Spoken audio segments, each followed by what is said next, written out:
시청자 여러분 안녕하십니까? 시청자 여러분, 우리 안보가 총체적 난국에 빠진 것이 아닌가 하는 느낌을 지울 수 없습니다. 국가 안보를 책임지고 있는 수뇌부 간에 북한 미사일 능력을 놓고 전혀 다른 평가를 내리는가 하면 어제 말 다르고 오늘 말 다른 말 바꾸기 행태까지 보이고 있습니다. 이런 가운데 미국 측은 주한미군 방위비 분담금을 올해 1조 원대에서 5배나 높은 5조 원대를 요구하고 나섰습니다. 윤영걸 전 매경닷컴 대표님과 함께 심각한 안보 위기 상황 짚어보겠습니다. 안녕하세요. 네, 안녕하세요. 윤 대표님, 예. 얼마 전 정우영 국가안보실장하고 예. 서훈 국정원장 간에 북한이 최근 그 실험을 많이 하고 있는 탄도미사일 또 신형 방사포 이런 능력을 놓고 국가 안보에 위험이 된다. 또 한쪽에서는 안 된다. 또 ICBM 대륙간 탄도미사일이죠.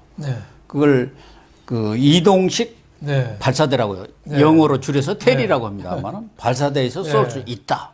없다. 서로 상반된 얘기를 해가지고 우리 국민들이 어느 장단에 맞춰야 하느냐, 어느 말이 맞느냐 이런 상황 아닙니까? 그렇죠. 거기서 사단이 시작돼가지고 그 나경원 원내대표가 자유한국당 정의용 안보실장이 거짓말을 너무 하니까 우기지 말라고 그랬거든요. 그 표준말 아닙니까? 우기지 말라 표준말이죠. 우기지 말라는 자기 주장을 강하게 얘기하는 것을 우긴다는 그렇죠. 우긴다고 그 표준말인데 그때 강기정 정무수석이라는 사람이 뭐 종이 흔들면서 그냥 똑바로 하라고 소리 지르고 갑자기 자기가 얘기 차례도 아닌데 황당한 적이 있었는데 피감기관 그것도 청와대 참모가 근데 이제 국회의원 야당 제1야당의 원내대표한테 그렇죠. 똑바로 하라고 하면 누가 그 국감을 받고 있는 겁니까? 정무수석이 아니라 정쟁수석이고 문재인 대통령이 야당에 대한 태도가 그대로 드러났다 이렇게 볼 수 있는데 그 사단이 일어난 원인 중에 하나가 이게 정의용 안보실장이 거짓말을 두 개나 했어요. 첫 번째는 북방사포가 위협이 아니다. 그러니까요. 그게 어떻게 위협이 아니죠? 지금 또 탄도미사일로 밝혀졌어요. 아니 모든 국민들이 왜 위협이 아니죠? 그러니까 도대체 이해할 수가 없어요. 그렇게 그 쏜 날 다음 날 미국이 북한을 테러 지원국으로 다시 지정했어요. 예, 맞아요. 전 세계가 다 규탄하고 북한의 도발에 대해서 걱정하고 위협을 느끼고 있는데 안보실장이라는 사람이 위협 아니다. 그러니까 청와대 그 지하 방컨가요? 거기 들어가 있으면 뭐 쏘아봤자 나는 괜찮다 그 얘기인가요? 진짜 그런 건지. 또 거짓말 하나 두 번째 한 거는 ICBM은 이동식 발사대로 발사하기 어렵다. 그것도 말이 돼요? 그러니까요. 그동안에 2017년부터 계속 이동식 발사대로 쌓아왔잖아요. 어제도 국방정보본부장이라는 사람이 김영환이라는 사람이 지난 10월 초에 국정감사에서 얘기했잖아요. 북한이 ICBM을 TTL 이동식 발사대 TTL이라고 하거든요. TTL로 쏠 수 있다. 근데 정의용이라는 사람이 쏠 수 없다고 하니까 갑자기 또 김영환 국방안보본부장이 정보본부장이 말을 바꿨어요. 사실 알고 보니까 북한 ICBM은 TTL로 못 쏜다. 야, 국방정보본부장 3스타가 한 달 만에 그렇게 말을 바꿀 수가 있습니까? 그것도 정복을 입고 나왔어. 정복을 입고 난 창피해서 요전에 미국에서 중령 정복 입고 하원에 나간 사람이 있었어요. 빈드먼 중령. 빈드먼 중령. 트럼프가 가지 말라. 근데도 아니다. 나는 내가 들은 걸 그대로 얘기하겠다. 중령 정복 입고 국회 가서 있는 거 다 얘기했어요. 우크라이나 대통령한테 이렇게 공갈치면서 그 조사 잘하시오. 우리 부통령 대통령 나오려고 하는데 전 부통령이 그 사람이 뭔 이런 거 있으니까 당신들이 조사해갖고 좀 폭로시오 이런 거 아닙니까? 그렇죠. 그 사람이 우크라이나에서 어릴 때 이제 미국으로는 아메리칸 드리머 이런 사람인데 나는 내 제2의 조국인 미국에 충성하기 위한 게 트럼프에 충성하는 게 아니다. 미국에 충성한다. 난 내가 보고 들은 대로 얘기한다. 그런 정복이 있는 반면에 이 3스타나 되는 사람이 한 달 만에 정의용 안보실장 눈치 봐가지고 말을 또 싹 바꾸는 그런 태도가 참. 또 정경도도 그랬죠. 국방부 장관. 이 양반은 뭐 하도 많이 해가지고 네. 딱딱할 경자에다가 대가리 두자 경두입니다. 그렇군요. 네? 경두. 거기도 똑같이 또 TTL로 이라고 했다가 또 말을 또 살짝 또 바꿨어요. TTL이 아니라 지지대다. TTL이나 이동식 발사대나 지지대나 그 쏘면 움직여서 이동식으로 쏜 거지. 그게 무슨 차이가 있죠? 정경도는 네. 북한이 남침이라고 이렇게 물어보는데도 우물쭈물하고 천안함 뭐 이런 사건도 이해할 부분이 있다.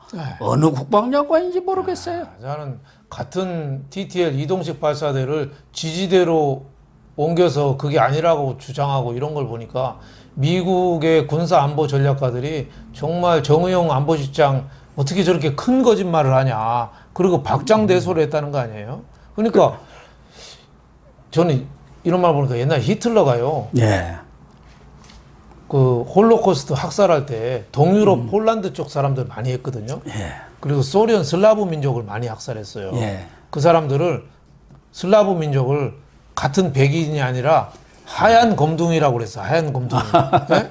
쟤들은 백인이 아니야 하고서 똑같은데 이게 지지대나 이동식 발사대나 이게 뭐가 다르죠? 다 똑같은 건데 그걸 나눠가지고 저렇게 아니라고 벅벅 우기는 거 정말 우리 안보가 이렇게까지 위험한 지경이 있었나.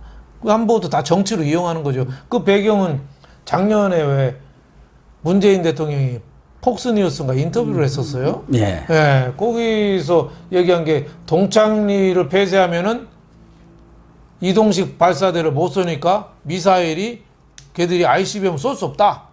이렇게 얘기했어요. 예, 이동식 그렇죠. 발사대가 없으니까 동창리 미사일 발사대만 폐쇄하면 끝이다. 근데 그거를 말을 지켜주려고. 그러니까 북한 눈치를 보는 거예요. 그렇죠. 그 동창이 폐쇄한 것이 이렇게 엄청난 일이다. 그렇죠. 미국의 ICBM 못 쏘는 거야. 네. 이거 하려고 지금 그 정우영이가 그런 말도 안 되는 소리를 하고 그렇죠. 있는 거예요. 제대로 된 참모라면은 문재인 대통령이 거기 가서 헛소리 한 거잖아요. 틀린 얘기 한 거잖아요. 이동식 발사대 뻔히 쏘고 있는데 그걸 고쳐줘서 아니, 수정을 해야 되는데 북한의 그런 뉴스라든가 이런 것에도 다 나왔지 않습니까? 정말 저는 이게 북한 눈치 보기가 북한을 달래는 게 아니고 김정은이가 내가 얼만큼 이동식 발사대에 쏴야지 인정하겠냐고 또 한 방 더 쏠 가능성이 있어요. 네. 그렇죠. 더 쏠 가능성이 있어요. 얘들은 얼만큼 위협해야지 진짜 위협이라고 알아듣는가. 네? 그래서 미국 군사 전문가뿐만 아니라 우리 군사 전문가들도 그러고 미국 어느 군사 전문가가 정용 이 발언에 대해서 입이 똑 벌어지는 거짓말이다. 완벽한 헛소리다. 웬만하면 다른 나라 안보실장 얘기로 이렇게까지 반박을 하고 비아냥되지는 않거든요. 그 사람들이 볼 때는 정의용을 거의 저 사람이 제정신인가? 그렇게 보겠죠. 제정신인가? 저 약간 정신 이상 아니야? 이런 아니, 정도를 보는 거죠. 네. 아니 차에 싣고 ICBM을 차에 테일이라는 게 있지 않습니까? 싣고 다른 데 가서 거기다가 내려가지고 내리는 장치도 있대요. 그래서 거기다 지지대에다 놓고 쏘았다는 거예요. 그게 이동식이죠. 그렇죠. 근데 그 전문가들 얘기는 그 발사대에서도 얼마든지 쏠 능력이 있는데 그 쏘다가 자꾸 발사대가 북한은 그 장비가 무지하게 비싸니까. 그렇죠. 트럭이 몇 대 안 되잖아요. 그러니까 혹시 그렇죠. 훼손될까 봐서 내려놓고 지지대에다 쏘는 거예요. 요리에서 저리 온 거 저리 가서 쏘는데 그게 이동식이 아니고 뭐라는 거예요. 그러니까 참 상식적으로 이해할 수 없는 생각을 가진 사람들한테 우리 안보를 맡기고 또 국방부 간 장군들, 국방부 장관 이런 사람들이 정치 논리를 배제하고 정말 안보만 생각해야 될 사람들이 저렇게 눈치 보면서 말이 왔다 갔다 하고. 군까지 그렇게 정치화되면 되는 건가요? 군인들은 더군다나 정복을 입고 나온 사람은 정말 군인으로서요. 그렇죠. 나라를 지키는 정치와 관계없이 국가안보와 국민의 생명과 재산을 지키는 그런 역할을 제대로 수행해야 우리 국민들도 발 뻗고 자는 거 아니에요. 그렇죠. 평화는 거저오는 게 아니잖아요. 평화는 전쟁을 각오할 때 평화가 오는 거잖아요. 유사시에 대비해서 우리가 정말 어렵게 60만 대군을 우리가 유지하고 첨단 장비 계속 사들이고 있고 한데 정신이 썩어 빠지면은 아무리 장비가 무슨 소용이 있겠습니까? 정신이 썩었는데 정신이 벌써 항복했는데요. 아 그러니까 네, 육군 참모총장이 네. 청와대 행정관이 나오라니까 쪼르르 나와갖고 인사협의하고 그랬다는 거 아닙니까? 네. 참 그때 참 한심 그 인사 협의한 자료를 청와대 행정관이 또 잊어버렸어요. 또 가다가 낮술을 먹었는지 뭐 하여튼 잊어버려가지고 또 하는데 정말 참 창피하죠. 우리 참 안보 무능 참 걱정이 제일 많이 되는데 제일 큰 책임자는 사실 문재인이죠. 그럼 그 사람들이 9.19 합의하고 다 네. 지금 손 놓고 있잖아. 네. 또 그런 사람만 찾아가면서. 임명을 하고 네. 임명하고 그나마 서훈 국정원장 그래도 조금 나아요. 낫죠. 그래도. 양심은 있어요. 예, 예. 예, 이동식 발사대가 맞다고 인정을 하는 거 조금 그래도 약간의 양심은 있는 사람이에요. 내 대학 후배인데 그래도 양심 있었습니다. 약간의 양심은 학교 다닐 있어요. 때도 보면 저 네. 교련 반대 데모하러 네. 오라오면 오기도 하고 그랬어요. 네, 그런 정도의 좀 기본적인 일말의 양심이라고 그러잖아요. 네. 그것도 없으니 참 걱정이 좀 많이 좀 되는 편입니다. 네. 그 박찬주 전 대장 예. 최근에 그 느닷없이 그 삼청대 얘기를 네. 해가지고 좀 욕은 먹었습니다만은 그분의 그 전역사 얼마나 예. 감동적이었습니까? 그렇죠. 정치인들은 평화를 말할 때 군인은 예. 전쟁을 준비해야 한다. 그렇죠. 예. 어? 그 여러 가지 그 그렇죠. 감동적인 전역사를 남겼지 않습니까? 맞아요. 아 이분이 진짜 참 군인 정신이 예. 배어 있구나. 예. 이제 군에서 오래 있다 보니까 이제 예. 좀 오버한 면이 이번에 있었어요. 그러니까 오직 화가 났으면 그렇게. 네, 저는 박찬주 전 대장을 상당히 좀 저는 옹호하는 편입니다. 저도 마찬가지예요. 순수한 군인이었고 네. 공관병 갑질 좀 억울한 점도 있고 한데 그걸 뭐하러 기자회견을 그걸 리얼타임으로 생중계되는 데서 애드립으로 했냐 이거죠. 저도 언론 생활 뭐 고선배나 저나 저도 한 30, 한 6년 했지만 지금도 카메라 앞에 마이크 앞에 지금도 떨리거든요. 아, 다 마찬가지죠. 네, 떨리는데 우리 방송하지만 또 시작하려고 하면 가슴이 또 무슨 또 두근두근하고 실수할까 봐 그러잖아요. 항상 말 조심하고 하는데 저렇게 야전 군 생활만 40년 가까이 한 사람이 갑자기 기자들 수십 명, 수백 명을 그 일일이 질문에 막 대답한다는 거 저는 물총 갖고 전쟁터 가는 거랑 똑같아요. 물총 갖고. 그건 그러니까. 훈련된 사람이 해야 되는 거예요. 그럼요. 그건 네. 또 사전에 충분히 기획되고 나름대로 연습도 하고 그렇게 갖고 완벽한 준비해 갖고 하는 것이지 그냥 무턱대고 기자들 모여 해가지고 얘기하는 거 아니에요. 군인권센터 임태훈이라는 사람 정말 비호감이거든요.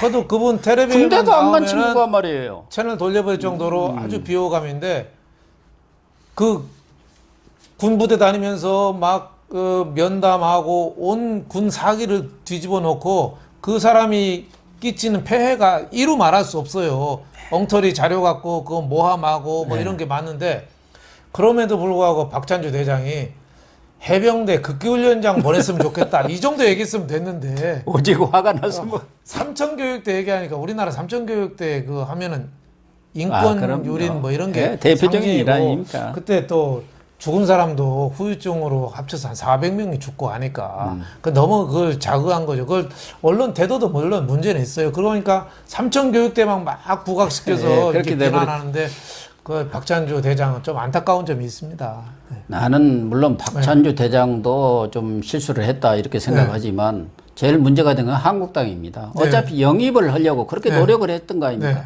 그러면 그런 해견을 말리든가 네, 아니면은 자기 쪽 사람 아닙니까? 그렇죠. 그러면은 거기에 대해서 적정한 선에서 협의를 거쳐가지고 그렇죠. 이렇게 하십시다.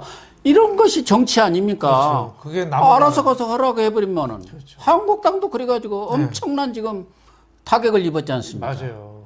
그 원판 불변의 법칙이네. 박찬주 대장이 그때 공관병 수사받을 때 별건 수사로 지하 영창까지 들어가서 그 울분이 있는데 네. 자꾸 언론에 매도하고 임태훈 그 친구가 또 모함을 하니 화가 난 건 이해가 가지만 혼자 단기 필마로 저 적진에 들어간 거랑 똑같거든요. 그건 당에서 좀 컨트롤해줘. 자유한국당이 정말 잘못하는 게 많은 게 이런 경우는 박찬주 대장을 보호해줘야 돼요. 보호해야죠. 네, 보호해줘야 되고. 그리고 더군다나 그런 회견이나 이런 것은 경험이 없기 때문에 물론 이제 대장까지 하면서 기자들도 많이 만나고 그런 경험들은 있지만 그러나 이 정치판에 와서 진짜 여기는 거친 황무지 아닙니까? 그렇죠. 여기 와서 그렇게 내팽개쳐 버리면 안 되죠. 그렇죠. 아니 오죽했으면은 달고 달아서 별명이 옛날에 반기문 그 유엔 사무총장의 별명이 기름장어였습니다. 기름장어. 그 귀국에서 출마하려고 며칠 왔다 갔다 하다가 포기해 버렸잖아요. 하도 언론이 그냥 디테일한 거 갖고 물고 늘어지니까. 그러니까요. 무슨 뭐 지하철 표 타는데 어떻다. 뭐 제사상에 뭐 하는데 어떻다. 퇴주자니 어쩌다 저쩌다 막 하니까 도저히 그 못겠네. 유명한 기름장어가 포기를 했어요.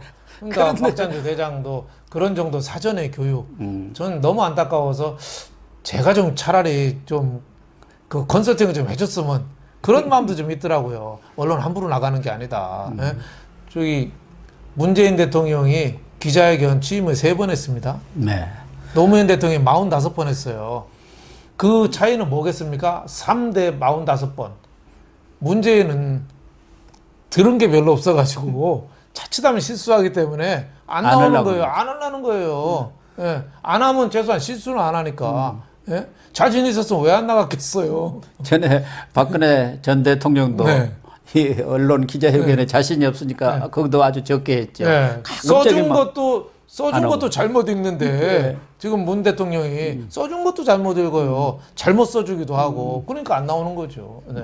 레이건 대통령이 소통의 대왕이라고 그랬는데 그 정도 하려면 사실 많이 알아야 되고 애드립도 강화해야 되고 순간순간 분위기 캐치를 잘해야 되거든요. 네. 참 그렇습니다. 얘기가 조금 다른 쪽에 흘렀습니다만은 어쨌든 지금 최근에 이런 군 돌아가는 것을 보면은 하나는 너무 김정은 눈치를 보느라고 이렇게 우리 안보를 정말 무장 해제시키는 일이 너무 많고 그렇죠. 또 하나는 선거 득표용으로 이 정치쇼 이렇게 하는 게 너무 많아요. 그 중에 하나가 또 오늘 보니까 민주당의 싱크탱크라고 하는 민주연구원이 있지 않습니까? 여기 원장이 양정철 아니에요? 그 유명한. 그렇죠. 거기서 지금 모병제를 심도 있게 검토한다는 거예요. 물론 우리 인구가 자꾸 줄어 들어가니까 언젠가는 장기적으로 검토할 만한 사안인데 여차하면 내년 선거공약으로 내놓는다는 거예요. 지난번에도 문재인 대통령이 군 복무기간 21개월에서 18개월로 줄이겠다고 이렇게 공약해갖고 지금 시행되고 있어요.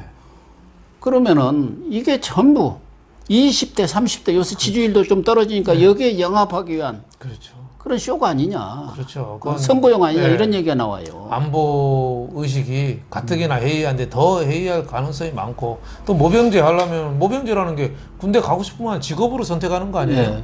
직업으로 선택하면 헌법에 국방의 의무가 있는데. 그렇죠. 그 헌법에 또 고쳐야 되고 또 당연히 저 모병제로 하면은 그 사람 월급을 줘야 되잖아요. 엄청난 예산이 들어가죠. 그 돈이 그냥 뭐 몇십 조 가고 끝날까요? 그러니까요. 60만 대군을 50만으로 줄인다고 해도 그걸 다 직업으로 소화를 하려면은 그거 어떻게 하겠습니까? 그러니까 저는 너무 안보 갖고 장난 좀 치지 마라. 군 저희 복무기간도 18개월 좀 늘려야 됩니다. 지금 전방에 가보면은 신병들이 들어와서 기술 하나도 제대로 못 익히자마자 제대할 준비 안 돼요. 18개월이 뭐 그렇지 않습니까? 그렇죠. 그러니까 우리가 있을 때는 그때 이제 막 상병 달 때거든요. 일병 지나서. 한참 이제 일 시작할 때. 이제 뭘 좀 알겠다 하는 정도에 이제 나가버리는 거예요. 그렇죠. 2등병, 1등병 사고 치잖아요. 뭐든지. 이제 하다못해 그 장갑차 그 운전도 좀 하고 좀 부품 좀 알 때 되면 다 나가니까 지금 부사관이 많이 한다고 그래요. 그래서 이런 좀 안보 갖고 좀 장난치는 거 좀 안 했으면 좋겠다 이런 생각이 좀 들어요. 언젠가는 물론 모병제로 가긴 가겠죠. 근데 그때는 완전히 남북한 평화가 좀 정착이 되고 그렇죠. 군 인원도 확 줄여서 그때는 이제 우리 국민들이 세금으로 모병제도 먹여 살릴 정도가 되면 그때야 갈 수 있겠지만 지금은 시기상조도 너무 시기상조고 정말 위험한 발상이라고 하지 않을 수 없습니다. 또 하나 지금 문재인 정부가 부닥친 대외적인 일이 크게 두 가지가 있습니다. 하나는 주한미군 방위비 분담 문제. 또 하나는 22일 지금 째깍째깍 시간으로 다가오는 지소미아 이 폐기 문제 어떻게 할 건지. 지금 미국의 국무부 크라크 경제차관 데이비드 스트웰 동아태 담당 차관보 그리고 방위비 협상 책임자죠. 제임스 하트 국무부 선임 보좌관 네. 이런 사람들이 한국에 와가지고 지금 여론도 탐색을 하면서 미리부터 지금 1조대인데 한 5조는 내야겠다. 사실은 밖에서요. 한국을 방어하기 위해서 들어가는 비용까지 하면은 5조가 아니라 몇십조 되는데 그래도 5조는 내놔야겠다고 지금 엄포를 치고 있는 그런 상황입니다. 이거 지금 우리로서는 어마어마한 돈 아닙니까? 그렇죠. 뭐 이걸 어떻게 정부는 지금 대응하려는지 모르겠어요. 1조도 진짜 많이 올렸어요. 1조인데 그걸 5조 5천억 돈 올린다는 거는 정말 상상할 수도 없는데 트럼프 입장에서는 그러지 않겠어요? 지소미아 한일 그 군사 정보 교류 협력을 22일 기점으로 한국이 완전히 깨면 그 한미일 안보 체계가 무너지는데 그러면 한국 너희들 돈으로 막어. 그 얘기. 돈으로 막어. 그리고 그렇게 그 안보 중요하지 않으면 주한미군도 이제 뺄 거야. 그렇게 지금 얘기를 하고 다니는 것 같아요. 충분히 전 주한미군 뺄 수 있다고 봐요. 트럼프 이번에 봤잖아요. 피터 자이안이라는 사람이 왜 세일가스와 뭐 미국의 새로운 세계인가 뭐 책이 있어요. 그거 보면 미국이 세일가스가 나온 다음에 이제 중동도 이제 의식 안 해요. 이제 신고립주의로 이제 가고 있거든요. 한국에서 언제든지 주한미군 철수할 수 있기 때문에 지금 이 안보 위기 이거는 정말 문재인 정부가 자초한 거다. 그 지소미아 저 빨리 복원해야 됩니다. 지소미아가 더 그런 거죠. 네. 사실은 한미일 안보 동맹 체제의 근간이 지소미아 아니겠습니까? 그렇죠. 그거를 어떻게 보면은 강제징용 배상과는 사실은 별개 문제인데 그렇죠. 그 협상과 연계해 갖고 우리가 아무런 뒷심도 없으면서 우리 파기하겠어 22일까지. 그렇죠. 그래놓고 지금 감당을 못하고 있잖아요. 그렇죠. 그 경제는 경제 문제를 풀어야 되는데 그거를 약으로 말하면은 주자가 3루했는데 그 원 포스트 저쪽으로 공을 던진 거랑 똑같죠. 그렇죠. 그거 뭐 말이 됩니까? 정말 바보 같은 본넷 플레이를 한 거죠. 그래서 저는 빨리 좀 복원해야 된다 이런 생각이 들고 중국과도 좀 굴욕적인 사드 때문에 굴욕적인 거 했잖아요. 미사일 체제 안 들어가고 뭐 한미일 안보에 안 끼고 뭐 여러 가지 굴욕적인 조건 제시했는데 이것도 빨리 깨서 정말 우리가 그 미국과 협조할 수 있는 그런 분위기부터 좀 만들어야 되는 거 아닌가. 미국이 지금 굉장히 불신하고 있으니까 지금 또 하나 요구하는 게 인도 태평양 지역에서 그 한국 너희들도 역할을 좀 해. 그러니까 그게 뭐겠어요? 남중국해 이제 중국 눈치 보지 말고 이제 공동 순찰 같이 하자. 이런 또 요구가 나올 가능성이 또 있어요. 그래서 안보에 대한 청구서는 첩첩산중으로 좀 쌓일 가능성이 많은데 가장 기본적인 건 지소미아 회복, 그 다음에 미국과의 신뢰관계 복원 이게 중요하지 않나 생각이 됩니다. 그러니까 그 지소미아에 대해서도 서훈 국정원장도 그렇고 정경도 국방장관도 그 부분에 대해서는 좀 나름대로 소신을 갖고 얘기를 했대요. 필요하다고. 당연히 그런데 필요하죠. 이것을 경제를 담당하던 사람이 그 김현종 안보 2차장 아닙니까? 아무것도 모르는 사람이 밀어붙여갖고 미국은 내가 잘한다. 그 사람들한테는 세게 나가야 그래야 우리가 협상력이 생긴다 해갖고 지금 밀어붙여놓고는 어떻게 하나들을 못하고 있지 않습니까? 미국한테 치이고 일본한테 가서 지금 매달리고 있는 거 아니에요. 우리 뭘 좀 폐기하는 것을 안 할 수 있는 명분이라도 조금만 달라. 그렇게 하면 매달리다시피 하고 있잖아요. 그러니까 일본이 요새는 또 그 고자세죠. 또. 그러니까 우리 필요 없어 알아서 해 그러고 있지 않습니까? 대신 미국을 통해서 계속 압력을 넣고 일본은. 또 우리도 아베랑 바로 그러면 협의를 하든지 또 문희상 국회의장이 가서 자꾸 한두 마디 한다고 일본에 씨알도 안 먹히는 거죠. 가가지고 냉대만 받고 그냥 우리가 봐도 국회의장이 저렇게 가서 냉대를 받고 그러니까 모욕감을 느끼시더라고요. 나라가 품격이 이게 뭡니까? 그걸 뭐하러 그걸 구체적인 뭐 1+1 뭐하러 그걸 제시하죠? 그러니까 거기서 무슨 화답이 있었다면 물밑 대화를 그것도 아니고 대통령은 외국에 가서 아베 얘기 좀 합시다 하고 끌고 가서 한 10분 얘기해놓고 정상회담 했다고 하고 이게 뭐예요? 하여튼 요새 하여튼 노추 저 3인이 있어요. 하나는 문희상, 그 다음에 바른미래당의 손학규, 또 여기저기 다니면서 매일 중계방송하는 박지원.